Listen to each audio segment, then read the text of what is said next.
아니, 한국인들은 왜 줄을 안 서는 거죠? 이 나라는 기본적인 교양 수준조차 갖추지 못한 건가요? 여기 한국인들의 줄 서는 모습을 보고 학을 떼고 말았다는 프랑스 여성이 있습니다. 한국인들의 질서의식은 전 세계에서 최고라고 정평이 나 있는 상황인데 도대체 그녀가 한국에서 어떤 경험을 했던 것일까요? 안녕하세요. 제 이름은 클레어입니다. 저는 프랑스인이고 예술을 소중히 여기고 커피를 마시며 시도 때도 없이 논쟁하며 개인의 권리와 공간을 신성한 유물처럼 여기는 문화에서 자랐습니다. 말이 좋아서 그렇지. 쉽게 말하자면 저는 극심한 개인주의 문화에서 자라왔습니다. 하지만 한국 출신의 제 친구 수미는 이러한 프랑스의 개인주의 문화를 이해하지 못하더군요. 수미는 저희 부서로 1년간 파견 근무를 온 한국인 동료였습니다. 사실 수미는 저희 회사에서 상당히 좋은 평판을 받는 친구였어요. 왜냐하면 그녀는 상당히 예의 바르고 착했거든요. 불만이 많은 프랑스에서는 좀처럼 찾아볼 수 없는 유형의 사람이었죠. 하지만 그녀의 단점이라면 지나치게 예의 바르고 착했다는 것입니다. 그리고 그러한 바보 같을 정도로 남을 신경 쓰는 그녀의 성격은 프랑스에서는 절대로 살아남을 수 없는 성격이었어요. 한 번은 그녀와 함께 러시아어의 파리 지하철을 탑승하게 되었습니다. 정말 짜증나는 날이었죠. 저희는 3번이나 지하철을 그냥 보낸 후 겨우 탑승했거든요. 그리고 운 좋게도 저희는 지하철에 탑승하자마자 자리에 앉을 수 있었어요. 그런데 저희가 앉자마자 웬 지팡이를 든 노인이 들어오더군요. 당연히 저는 못 본 척했습니다. 다른 사람들도 마찬가지였죠. 이게 바로 프랑스에서 사회가 작동하는 방식입니다. 무례한 것이 아니라 다른 사람의 일에 관여하지 않는 개인주의 정신이죠. 하지만 수미는 조금의 고민도 없이 밝은 미소로 그 노인에게 자리를 양보하더군요. 저는 그녀를 응시했습니다. 수미는 그날 아침 자신의 심각한 허리 통증에 대해 불평하고 있었습니다. 하지만 그렇게나 허리가 아프다며 신음하던 수미는 지금 생전 처음 보는 낯선 사람을 돕기 위해 기꺼이 일어서서 흔들리는 난간에 매달리더군요. 바보 같은 짓이었어요. 처음 보는 남을 위해 자신을 희생하다니 말이에요. 하지만 수미는 거기서 멈추지 않았습니다. 일주일 후 저희는 모퉁이 빵집에서 줄을 서고 있었습니다. 줄이 길었고 분명히 현지인들이 가장 좋아하는 곳이었죠. 그런데 선글라스를 쓴 한 여성이 자신이 자리를 소유한 것처럼 저희 앞에 슬쩍 새치기를 하더군요. 저는 당연히 큰 소리로 항의하며 그녀에게 면박을 주려고 했습니다. 하지만 수미는 부드럽게 제 팔을 잡고 속삭이더군요. 아마 그녀에겐 급한 일이 있을 수도 있어. 아니면 우리가 줄을 서는 것을 보지 못했겠지. 고의가 아닐 거야. 저는 그저 눈을 깜빡일 뿐이었어요. 그녀가 고의로 새치기를 하던 모르고 새치기를 하던 그게 대체 무슨 상관인가요? 가장 중요한 사실은 제가 그녀 때문에 피해를 봤다는 사실인데 말이에요. 그래서 저는 그녀에게 면박을 줬고 새치기를 한 여성은 정말로 저희가 줄을 서 있던 것을 몰랐는지 매우 당황해하더군요. 프랑스에서는 나쁜 행동을 지적합니다. 이건 정당화할 수 없고 변명도 전혀 통하지 않죠. 개인주의 문화에서는 그녀가 왜 제게 피해를 줬는지는 중요하지 않거든요. 제가 피해를 봤다는 사실이 중요한 거고 그녀가 급한 사정이 있는 것도 제가 상관할 바가 아닙니다. 하지만 한국인 수미는 정말 답답할 정도로 바보 같았습니다. 그녀는 그저 자신의 권리도 제대로 챙기지 못하는 얼간이처럼 보였고 저는 자연스레 한국은 답답한 바보들이 사는 국가라고 생각하게 되죠. 그럼에도 제가 수민과 함께 다니면서 수민의 노약자를 위한 배려는 계속되었어요. 제가 지적할 때마다 수민은 그저 어깨를 으쓱할 뿐이더군요. 한국에서는 이게 정상이야. 나보다 힘든 사람에게 자리를 양보해주는 것, 그리고 급한 사람에게 호의를 베풀어주는 것은 결국 대물림되어 나에게 돌아오는 법이거든. 사실 나는 네가 하도 나를 혼내길래 적어도 프랑스에서만큼은 이러지 않으려고 노력도 해봤지만 한국에서 이러한 호의의 습관이 너무 익숙해져서 나도 모르게 몸부터 나가는 걸 어떡해? 아무래도 수미는 중범죄를 짓고 감옥에 갔다가 갓 출소한 수감자들에게도 꽃을 가져다주며 노고에 감사할 녀석처럼 보였습니다. 세상 물정 모르는 바보였죠. 그러나 아이러니하게도 저는 수민에게 프랑스의 개인주의 문화를 억지로 주입하려고 노력했지만 오히려 이러한 제 조국의 개인주의 문화에 신물이 나서 한국을 경험하게 됩니다. 1년의 계약 기간이 끝나고 수민은 다시 한국으로 돌아갔는데 그녀는 돌아간 지 얼마 되지 않아 제게 한국에 와보지 않겠냐며 저를 초대해 주었거든요. 저는 안 그래도 프랑스의 차갑고 냉정한 문화에 실증이 제대로 났었고 심각한 슬럼프로 인한 휴식이 필요했기에 그렇게 수민의 제안을 흔쾌히 받아들이게 됩니다. 정말로 저는 그녀가 제안한 날짜보다 이틀이나 일찍 한국에 도착했을 정도로 제겐 휴식이 매우 절실했어요. 그런데 바보 같을 줄 알았던 한국은 제게 놀라운 장면을 보여주기 시작하더군요. 사람들은 다소 답답한 면이 있을 수는 있겠지만 적어도 한국이 가지고 있는 기술력만큼은 상상을 초월하는 수준이었거든요. 일단 제가 버스를 탈 때부터 놀라움의 연속이었어요. 프랑스에서는 버스의 시간 엄수가 아예 지켜지지 않아서 거의 이용할 수 없다고 봐도 무방하지만 한국의 버스만큼은 전혀 달랐거든요. 정말로 수민이 말한 대로 버스 앱을 다운로드했더니 지도 앱에서는 모든 버스 노선을 실시간으로 볼 수 있었을 뿐만 아니라 몇 명이 탑승했는지 언제 도착하는지까지 매우 간편하게 확인할 수 있었거든요. 하지만 더 놀라웠던 점은 한국의 버스는 실시간 승객 수요를 예측한 뒤 자동으로 배차를 조정하는 AI 기반 시스템을 구현한 국가기에 버스가 최적의 배차로 운행되고 있었다는 것입니다. 제 주변에는 여러 정류장들이 있었는데 이상하리만큼 버스 정류장에 대기하고 있는 승객들의 숫자 비율대로 버스가 도착하는 것 같아 찾아보니 한국은 AI가 통합된 실시간 동적 추적 기능을 통해 승객들이 단 1분의 시간 오차 없이 목적지까지 이동할 수 있도록 버스를 배차해주고 있다고 했거든요. 한국의 대중교통 시스템은 승객 밀도, 도로 교통, 날씨 상태, 그리고 인근 혼잡 패턴을 모니터링하는 알고리즘을 통해 버스 시간표를 실시간으로 조정하고 있고 이러한 기술은 한국이 전 세계 최초로 개발한 거였기에 한국은 적은 비용으로도 최대한의 효율을 내고 있던 거였습니다. 이건 모든 버스 시간표를 직접 사람이 수기로 작성하는 프랑스의 뒤처지고 비효율적인 아날로그 시스템과는 정반대의 모습이기에 저는 수민의 답답한 모습과는 다른 한국의 최첨단의 기술력에 까무러치게 놀랄 수밖에 없었어요. 그러나 한국에 더욱 충격적이었던 점은 따로 있었습니다. 바로 한국의 시민들이 보여준 모습이었죠. 그들은 매우 질서정연하게 줄을 서 있었는데 밀지도 않고 소리도 지르지 않고 그저 덤덤히 줄을 서 있더라고요. 어린 학생들조차 말입니다. 그러나 이러한 한국에서의 감탄도 잠시 저는 곧 겪고 싶지 않은 경험을 하고 단전 깊은 곳에서부터 끓어오르는 분노를 느끼게 됩니다. 제가 오랜만에 느껴보는 평화를 만끽하던 와중 갑자기 제 앞에 줄을 서 있던 한 남자가 뒤를 돌아보더니 이내 맨 뒤에서 지팡이를 짚고 기대어 있는 할머니와 눈을 마주쳤기 때문인데요. 그런데 그는 갑자기 줄에서 나와 할머니에게 다시 걸어갔고 마치 왕실 경비원처럼 할머니를 바로 앞까지 호위해오는 거 아니겠어요? 바로 제 눈앞에까지 말입니다. 저는 순간 그의 행동에서 수민의 모습이 겹쳐 보였고 결국 이는 참을 수 없는 분노로 이어지게 되는데요. 그래서 저는 그에게 주의를 주기로 했습니다. 이봐요. 제가 영어로 말을 걸었습니다. 그는 돌아섰습니다. 네? 저는 예의를 지키려고 노력했어요. 그녀에게 자리를 내주려면 당신은 맨 뒤쪽으로 가야 하지 않나요? 지금 당신의 행동 때문에 우리 모두가 한 발 뒤처지게 되었잖아요. 그런데 이상한 상황이 벌어지더군요. 그는 전혀 신경 쓰지 않고 미소를 지을 뿐이었거든요. 물론이죠. 다시 돌아갈 생각이었어요. 다만 할머니가 다리가 불편하시니 할머니가 안전하게 도착할 수 있도록 돕고 싶었어요.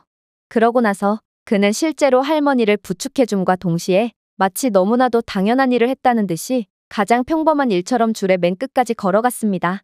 이게 대체 무슨 상황이란 말인가요? 줄은 꽤 길었고 그가 맨 뒤에서 원래 자신의 자리로 돌아오려면 20-30분은 더 기다려야 했을 거예요. 하지만 그는 대체 무슨 생각으로 생전 처음 보는 남을 위해 자신의 시간을 기꺼이 소비한다는 말인가요? 그러나 더 놀라웠던 건 다른 한국인들의 반응이었어요.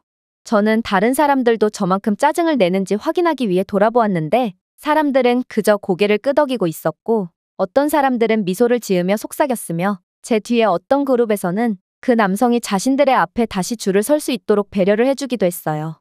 프랑스였다면 이 남성은 개인의 도덕적 만족감 때문에 여러 사람에게 피해를 입히지 말라는 항의를 들음과 동시에 변명을 할 기회도 없이 끌어내려져 구렁텅이에 처박혔을 것입니다. 하지만 어떻게 한국에서는 이런 말도 안 되는 상황이 펼쳐진다는 말인가요? 이 시점에서 저는 어딘가에 숨겨진 카메라가 있어야 한다고 확신했고 외국인이 깜짝 놀라는 것을 지켜보세요 라는 한국 예능 프로그램이 시작되어야 된다고 생각했습니다. 아마 이건 외국인을 상대로 한 한국의 몰래카메라 예능이겠죠. 하지만 아니었어요. 수민이 프랑스에서 계속해서 그랬던 것처럼 한국인들은 언뜻 보면 바보처럼 보이는 행동들을 정말로 하고 있었어요. 저는 이 모든 것이 지속 불가능하다고 스스로에게 계속 말해왔던 차였습니다. 도대체 왜 낯선 사람을 위해 자신의 편안함을 거부할까요? 사람들이 어떠한 강요나 지시도 받지 않고 자발적으로 자리와 시간 또는 편리함을 포기하는 이유는 무엇일까요?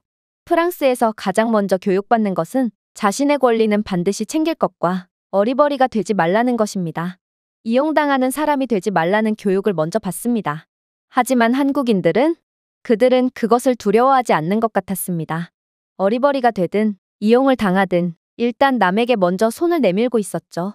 마치 한국의 사회는 방어가 아닌 상호 신뢰를 바탕으로 만들어진 것 같았습니다. 프랑스인의 관점에서 보면 이건 정말 마법 같은 일이었죠. 그러나 저는 다시금 마음을 다잡았습니다. 우연이겠죠. 어쩌면 이 한국인 남성은 남들 앞에서 영웅이 되고 싶은 마음에 허세를 부렸을 수도 있습니다. 그렇게 저는 애써 진정을 한 뒤 버스에 탑승하게 됩니다. 버스에 올라탔을 때도 놀라운 장면은 계속되었어요. 한국인들은 현금을 사용하지 않고 그저 자신의 스마트폰이나 스마트워치를 태그함으로써 1초 만에 버스 탑승을 완료했거든요. 그리고 한국인들은 승차할 때나 하차할 때 버스 기사에게 친절하게 인사까지 하는 매너를 보여주더군요. 보통 프랑스를 보고 우아하다는 환상을 가진 사람들이 많지만 프랑스는 그렇게 우아한 나라가 아닙니다. 이런 경우에 인사를 주고받지도 않고 아직도 동전을 사용하며 버스에 탑승하는 늙어버린 국가일 뿐이죠. 하지만 한국은 전혀 달랐고 오히려 한국은 프랑스를 세계에서 가장 차가운 국가로 만들어버릴 정도로 따뜻한 모습을 보여주고 있었습니다. 이에 더해 역시나 한국의 기술력은 봐도 도저히 적응이 안 되더군요. 일단 이 시외버스의 좌석에는 전자기기를 충전할 수 있는 충전 포트가 존재했어요. 또한 버스에서는 와이파이가 작동하고 있었기에 저는 데이터 없이도 버스가 어디로 이동하고 있는지 지도가 표시해준 노선대로 잘 가고 있는지를 확인할 수 있었죠. 그러나 그게 문제였어요. 저는 버스에서 와이파이가 터지는 것을 살면서 처음 경험했기에 호기심에 계속해서 지도 앱이 알려주는 버스 경로를 확인했는데 버스는 원래 경로가 아닌 다른 경로로 이동했거든요. 저는 당황할 수밖에 없었습니다. 버스기사가 술이라도 취했다는 말인가? 도대체 왜 버스가 경로대로 움직이지 않을 수가 있단 말인가요? 결국 저는 너무나도 걱정되는 마음에 옆자리에 앉은 한국인 승객에게 영어를 사용하며 도대체 무슨 일이 벌어지고 있는지에 대해 물어보게 되었습니다. 그러자 그는 놀라운 말을 해오더군요. 한국의 시외버스의 경우 하차하는 정류장이 매우 적기 때문에 실시간 경로 탐색 AI 내비게이션을 이용해서 최적의 경로로 이동하기 때문입니다. 여기 한국에서는 AI 기반 교통 알고리즘이 교통 센서, GPS 위성, 승객 탑승 패턴, 도로 상황, 기상 조건 등에서 실시간 데이터를 가져오고 이를 계산하여 자동으로 최적의 경로를 지시해 주거든요. 이 버스가 기존의 경로대로 가지 않고 있다면 저희가 원래 향할 도로에는 사고가 났거나 교통 혼잡으로 인해 다른 최적의 경로로 이동하는 거겠죠. 너무 걱정하지 마세요. 저는 큰 충격을 받을 수밖에 없었습니다. 도대체 한국은 어느 정도 수준의 기술력을 갖추고 있다는 말인가요? 한국은 마치 기술력 하나로 하나의 거대한 제국을 세운 것처럼 압도적인 기술력으로 최고의 효율을 추구하고 있었어요. 그리고 그에 비한다면 프랑스는 너무나도 초라해 보일 뿐이었죠. 프랑스에서 평생을 살아왔던 저로서는 프랑스는 10년이 지난다고 해도 이런 기술을 상용화시키지 못할 것을 잘 알고 있거든요. 아무튼 그렇게 저는 드디어 목적지역에서 하차하게 됩니다. 그리고 본격적인 여정을 시작하기 전 저는 한국의 여러 일상적인 모습을 보고도 그저 할 말을 잃을 수밖에 없었어요. 왜냐하면 한국은 제가 생각했던 이상적인 선진국의 모습을 전부 완벽하게 갖추고 있었거든요. 불필요한 경적 소리도 없었고 길거리에는 그 누구도 대서양 건너편에서 전화를 거는 것처럼 휴대폰에 대고 소리를 지르지 않았죠. 물론 거리의 쓰레기도 전혀 보이지 않았습니다. 대신 한국은 제가 평소에 이게 대체 해결이 가능한 부분인지 궁금했던 문제들을 전부 해결한 도시처럼 제 눈앞에 펼쳐져 있었을 뿐이었어요. 보도는 넓고 깨끗했으며 쓰레기가 전혀 없이 나무들이 줄지어 있었는데요. 또한 10m마다 무선 충전 패드가 있는 공용 벤치, 무료 와이파이가 활성화된 공공구역들, 쓰레기가 가득 차면 자동으로 압축하는 스마트 쓰레기통이 있었고 이 스마트 쓰레기통은 쓰레기로 넘쳐나기 전에 담당자에게 쓰레기를 비우라는 신호를 자동적으로 보낼 만큼 매우 똑똑했어요. 이건 프랑스와는 전혀 다른 모습이었습니다. 프랑스에서는 거리에 쓰레기가 넘쳐납니다. 비둘기는 남은 음식물 쓰레기가 채 수거되기도 전에 전부 먹어치우고 거리를 헤집어 놓죠. 공공벤치는 거의 다 부서지거나 오랫동안 보수되거나 청소되지 않아서 도저히 앉을 수가 없는 상태입니다. 하지만 한국은 제가 이상적으로 생각했던 미래도시의 모습을 그대로 재현해 놓은 상태였어요. 그러나 제가 한국에서 가장 놀랐던 부분은 따로 있었어요. 그건 바로 무인 꽃바구니 상점이었습니다. 몇 걸음 떨어진 곳에서 저는 작고 아름다운 꽃꽂이를 발견했는데요. 하지만 정작 직원은 존재하지 않더라고요.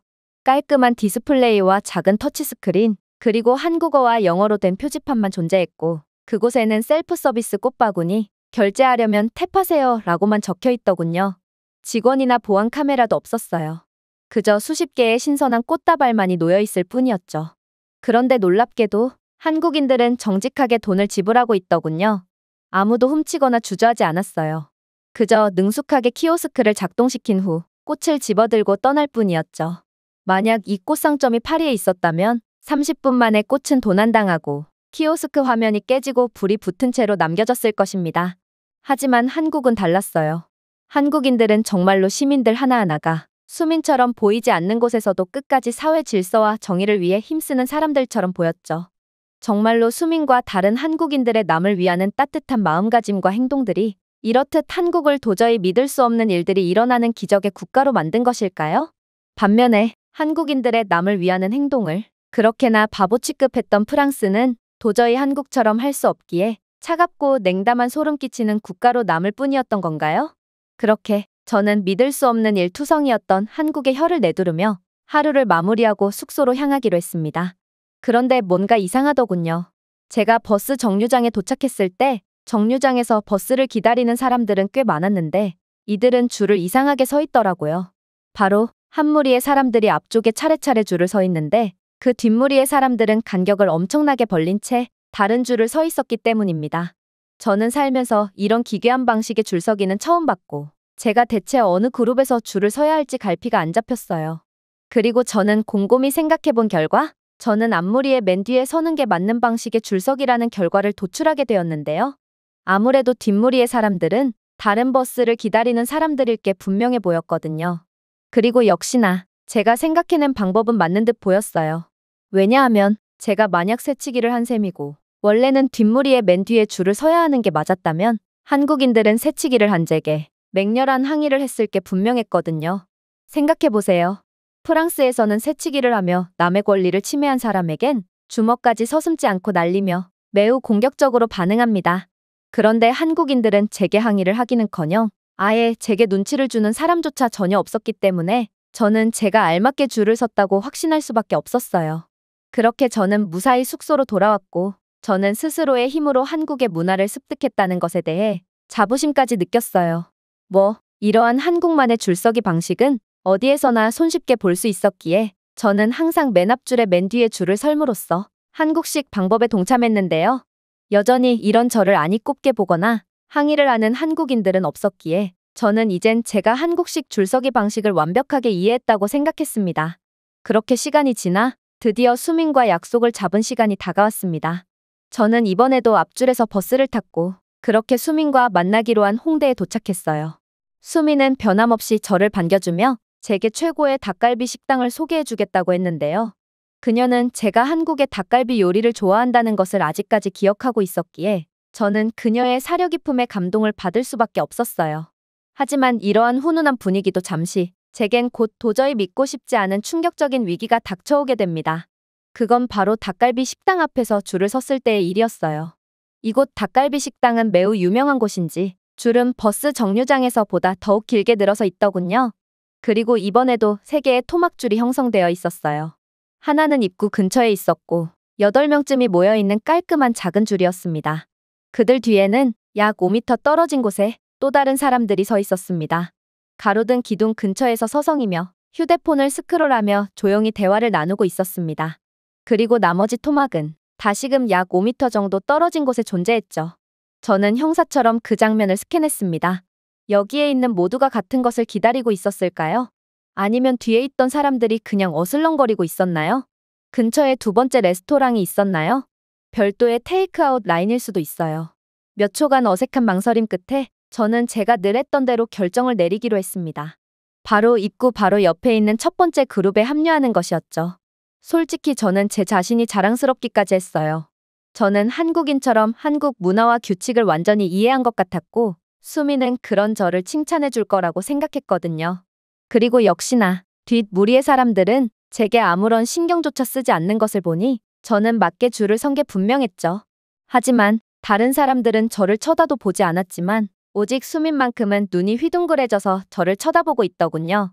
그녀는 마치 바퀴벌레라도 본 것처럼 저를 향해 소름 끼친다는 눈빛을 보냈거든요. 클레어. 안 돼. 아무래도 수민은 한국인이지만 한국 문화를 제대로 이해하지 못하는 것처럼 보였습니다. 자기 자신의 나라의 줄 서기 방식도 제대로 모르다니 아무래도 수민은 맹한 녀석이 맞아 보였죠. 왜? 줄 때문에 그러는 거야? 한국에서는 내 방법이 맞아. 나는 이 그룹의 맨 뒤에 있거든.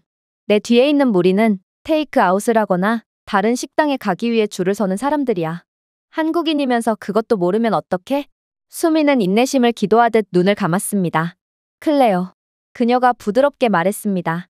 모든 토막줄에 있는 사람들은 전부 같은 식당을 이용하기 위해 줄을 서고 있는 거야. 이들이 줄을 띄워서 선 이유는 다른 사람들이 지나갈 수 있도록 자발적으로 줄을 나눈 것일 뿐이지. 즉, 우리는 맨 뒷무리의 맨 뒤에 줄을 서야 한다는 거야. 저는 잠시 동안 제자리에 얼어붙었습니다. 제 마음은 뛰었습니다. 저는 모든 버스 정류장에서의 경험을 다시 재생했습니다.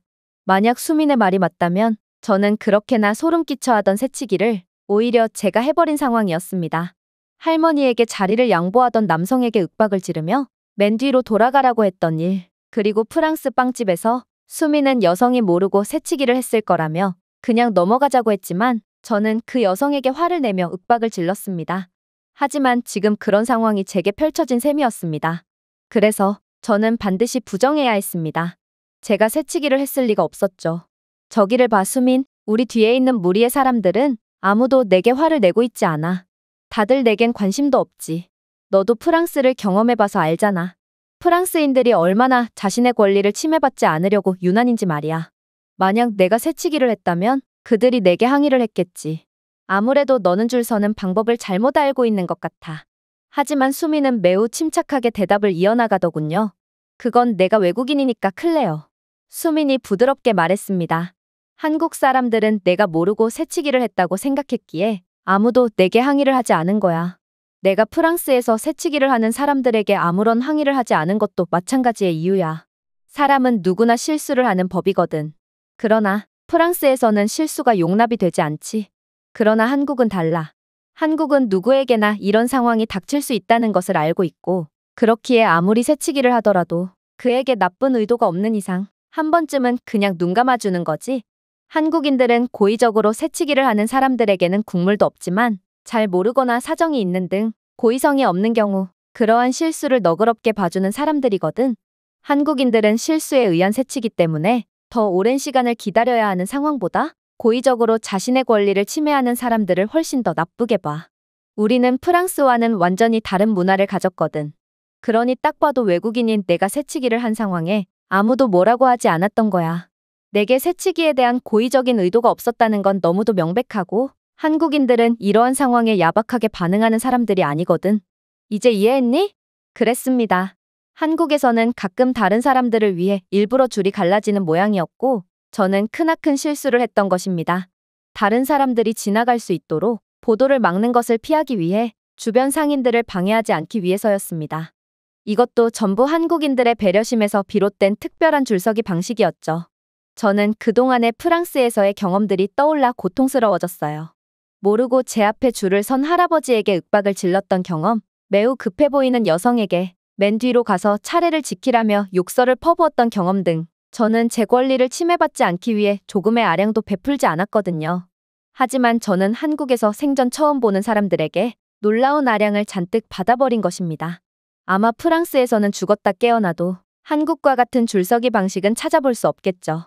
한국인들처럼 다른 사람들을 배려해주기 위해 줄을 끊어서 선다면 이를 이용해 넘쳐나는 새치기들 때문에 줄이 완전히 개판이 되어버릴 것이 뻔하기 때문입니다. 그게 바로 남에 대한 배려심을 베푸느냐 아니면 자신의 권리만 챙기는 개인주의 문화를 가지고 있느냐의 차이겠죠. 그렇게 저는 식당에 입장하게 됩니다. 프랑스에서는 돈을 주고 주문해야 하는 추가 반찬이나 생수 등은 한국의 식당에서는 무료로 제공되었고 닭갈비 또한 정말 최고의 풍미를 자랑했지만 솔직히 제겐 더 이상 그러한 것들이 중요하지 않게 되었어요. 그저 한국에서 있었던 일들에 대한 생각과 그렇게나 자부심을 가졌던 프랑스에 대한 왠지 모를 부끄러움만이 가득할 뿐이었죠. 프랑스에서는 혁명의 자부심을 느낍니다. 그것이 개인의 권리를 보장받는 길이라고 생각하죠. 하지만 제가 한국에서 본 것은 시위나 정치적 소음보다 훨씬 더 강력한 것이었습니다. 그것은 조용하고 보이지 않는 혁명이었습니다. 이기심과의 전쟁이었으며 오직 친절과 인내로 매일 싸웠습니다. 카메라도 없고 박수도 없습니다. 그저 한 사람 한 사람 서로의 삶을 더 편하게 만들기 위해 조용히 동의하는 것입니다. 그리고 놀라운 점은 바로 한국식 방법은 정말로 효과가 있었다는 것이죠. 이곳 식당에서만 해도 그렇습니다. 이 작은 식당에서는 사람들이 조용히 반찬을 나눠 먹고 있습니다. 그런데 김치가 떨어지면 서로 먼저랄 것도 없이 상대방을 위해 셀프바에 가서 김치를 담아오죠. 이게 바로 배려라는 것입니다. 프랑스였다면 자신이 먹을 김치만 담아올 뿐 남을 위해 희생하는 사람은 단 한 명도 없을 게 분명하거든요. 이런 배려심이 지금의 한국을 만들었던 것입니다. 바로 한국은 하나로 움직이는 나라이기 때문이죠. 불과 수십 년 전까지만 해도 아무도 가망이 없다고 말한 그 국가는 가장 응집력이 강했기 때문에 세계 최강의 경제대국으로 우뚝 설 수 있었습니다. 한국에서는 성장이 개인들이 서로를 밟고 지나가는 것에서 오는 것이 아니었습니다. 한국인들은 서로가 서로를 돌볼 때 뒤처지지 않고 함께 앞으로 나아간다는 것을 아주 잘 알고 있는 똑똑하고도 마음씨가 넓은 사람들이었습니다. 그래서 존엄성을 바탕으로 한 기적적인 발전을 이룩할 수 있었던 것이죠. 부끄럽지만 프랑스는 다른 나라들을 침략하고 약탈하며 더 많은 땅을 가질 수 있었고 부를 쌓을 수 있었습니다. 더 많은 천연자원, 더 많은 정치적 권력 등 전부 순전히 약탈로 인해 얻거나 운이 좋아서 얻은 것들이죠. 하지만 한국은 그런 것들이 전혀 없습니다. 다만 한국에는 전 세계 그 어디에도 없는 희귀한 것이 있습니다. 바로 한국인들 개개인은 사회적 양심을 가지고 있다는 것이죠.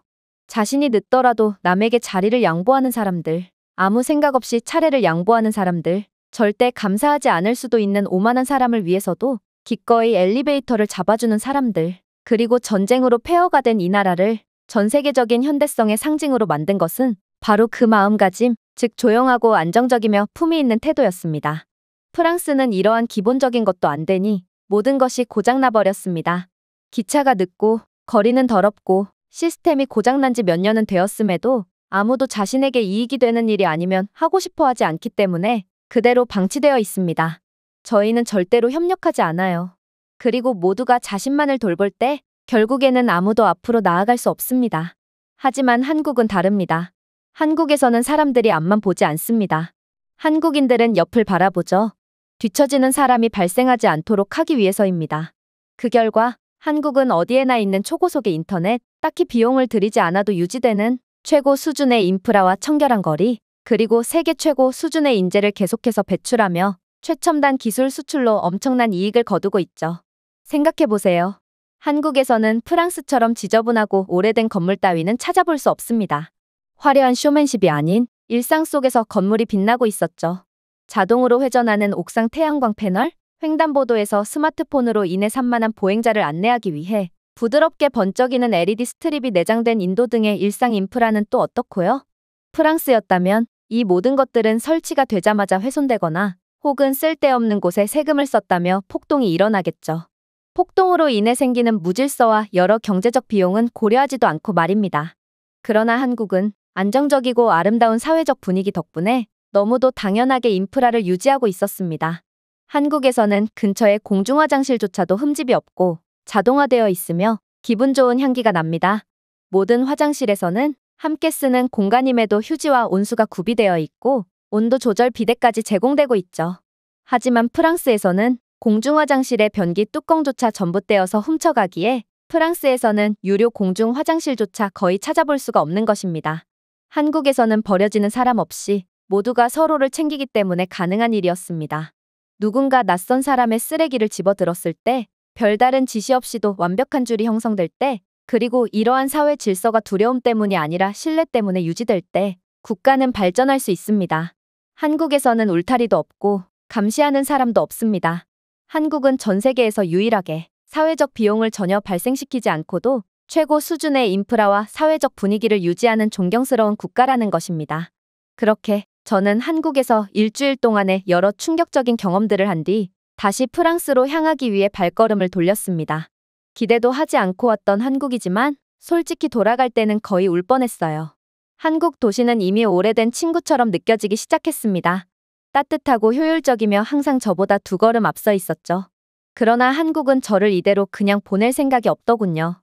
저는 지하철을 이용해서 공항으로 향하기로 했고, 그렇게 캐리어와 배낭을 낑낑대며 지하철로 향하고 있었는데, 어떤 중년의 한국인 남성이 낑낑대고 있던 제 손에서 캐리어를 뺏은 뒤 그대로 저 대신 옮겨주기 시작했거든요. 솔직히 처음에는 남성을 의심했어요. 프랑스에서는 짐을 들어주는 척하면서 그대로 짐을 들고 도망가는 범죄가 너무나도 흔하거든요. 그러나 남성은 짐을 들어준 뒤 마치 자신은 너무나도 당연한 일을 했다는 듯 그대로 쿨하게 그 자리를 떠나버리더군요. 마치 수민이 그랬던 것처럼 말입니다. 그렇게 저는 놀란 가슴을 아는 채 지하철에 탑승했습니다. 그때 건너편에 한 할머니가 보였습니다. 할머니는 계속해서 저를 쳐다보더군요. 불친절한 눈빛은 아니었어요. 하지만 직접적으로 꽤 오랫동안 저를 쳐다봤죠. 그리고 곧 할머니는 제가 예상하지 못한 행동을 하기 시작했습니다. 바로 할머니는 자리에서 일어선 뒤 제게 자신의 자리에 앉으라고 제안해 왔거든요. 제가 확실하게 말씀드릴게요. 파리에서 누군가 당신에게 자리를 제안하면 그들이 제게 그 대가로 무언가를 원할 확률은 90%입니다.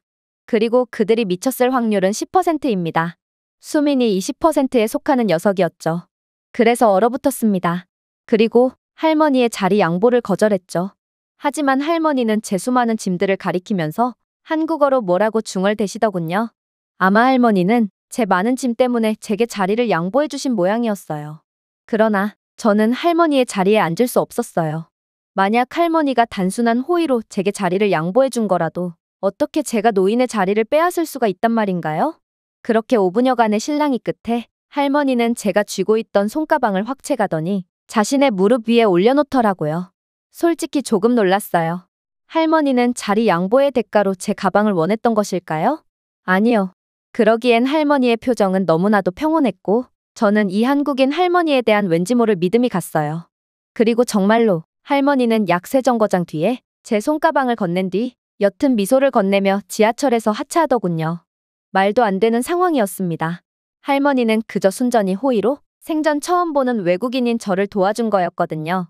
할머니의 눈에는 손가방이 꽤나 무거워 보였던 거였습니다. 저는 한국인들의 호의는 그저 젊은이들이 노약자 등의 사회 취약계층에게 일방적으로 베푸는 것이 아닌 서로가 서로에게 베푸는 진정으로 아름다운 것이었다는 것을 인지하게 되었습니다. 그리고 제가 만약 프랑스로 돌아간다면 이러한 호의와 친절은 절대로 구경할 수 없을 거라는 생각에 저는 그저 왈칵하며 눈물을 흘리고 말았습니다. 어쩌면 한국인들의 모습에서 제 그간의 못난 행동들이 떠올라 수치스러웠던 것일 수도 있어요. 하지만 어찌됐든 저는 다시는 한국에서 겪은 아름다운 모습들을 겪지 못하게 되겠죠. 그렇게 저는 파리로 돌아왔습니다. 친절이 항상 의심받는 곳, 이곳은 도움을 제공하는 것이 방해가 되는 것처럼 느껴졌습니다. 파리 공항에서 웬 남성이 제 짐을 들어주겠다며 접근하더군요. 당연히 저는 이건 전형적인 돈뜯기 수법이라는 것을 알고 있었습니다. 짐을 들어주는 대가로 돈을 내놓으라고 하거나 혹은 제 짐을 통째로 가지고 도망가겠죠.